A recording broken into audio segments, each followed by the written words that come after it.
Important because they consumed the bulk of the volume जो हमारे bags में था।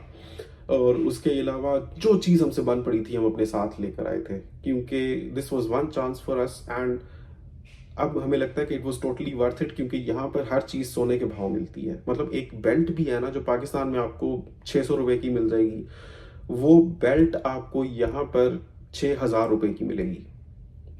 अगर एक दवाई है, आपको पता है कि आप नॉर्मली आपकी जिस्म आपको किस किस्म की बीमारियां या कंडीशंस होती हैं। कभी आपका गला, जैसे मैं अपनी बात करूं तो सर्दियों में या बदलते मौसम में खास तौर पे मेरा गला खराब होता है, मैं अपने साथ ऑगमेंटिन लेकर आया था। अब ऑगमेंटिन अगर ना लूँ तो यहाँ पर मैं टाइलेनॉल लूँ तो वो मुझे तकरीबन पाकिस्तानी रुपयों के हिसाब से समझ लें कि 4,000 रुपए की पड़ रही है, और वहाँ पर मेरा काम 500 में हो गया था। तो हम अपने साथ जो चीज़ें लाए, हम समझते हैं कि बड़ा अच्छा किया, क्योंकि यहाँ पर शुरू में बहुत पैसे निकलते हैं।